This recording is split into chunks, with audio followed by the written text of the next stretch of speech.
Simba la Masimba Dangote Diamond Platnumz anatarajiwa kuandika historia mpya mnamo tarehe 19 ya mwezi Desemba mwaka huu 2025, ambapo atatumbuiza live kule nchini Sierra Leone katika Chapter 1 ASL VIP iliyopo jijini Freetown.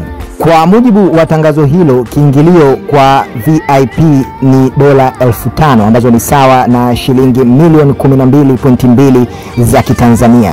Wakati VIP ya kati watatakiwa kulipa dola 1,000 ambazo ni sawa na shilingi milioni 2.4 za Kitanzania. Hii inaashiria ya kwamba Diamond Platnumz anazidi kuongezeka thamani siku baada ya siku, na hii ilizoeleka kwa baadhi tu ya wanamuziki wa magharibi, nikizungumzia wa Nigeria, wa Ghana pamoja na baadhi ya mataifa ambapo Afrika hapa wamekuwa wakitamba miaka nenda miaka rudi. Lakini kwa upande wa Diamond Platnumz ama kwa wasanii wa hapa nyumbani Tanzania, kitu hiki kilikuwa bado. Lakini mwanamuziki Diamond Platnumz anazidi kutangaza taifa lake la Tanzania ama taifa letu kimataifa zaidi, lakini pia ameshika ile fimbo ya kuonyesha kwamba hata sisi wa Tanzania tukipambana tunaweza, kwa sababu si kitu cha kawaida kwa msanii kutokea Tanzania kwenda kufanya shows ambazo zinagharimu mamilioni na mabilioni ya pesa. Na hii kwa Diamond Platnumz hivi sasa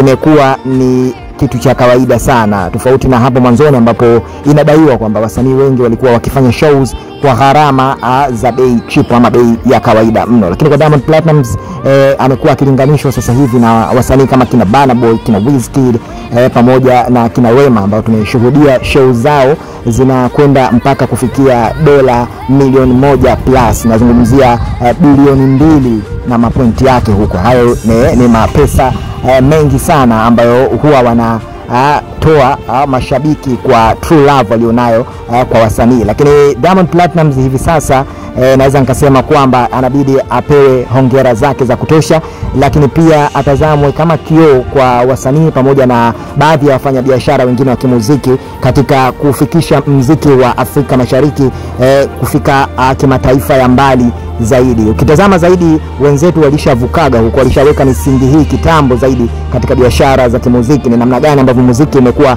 ukiyatengeneza maisha ya wasanii pamoja na familia zao na kusaidia wadau na watu wengine. So ni nyakati nzuri za wasanii pamoja na wafanyabiashara wa kimuziki kuweza kuchukua somo na mafunzo kutoka kwake Diamond Platnumz pamoja na management yake. Mimi nikwambie tu, hapa ni My TV Stories Trending, pamoja na habari zote za moto utazipata hapa.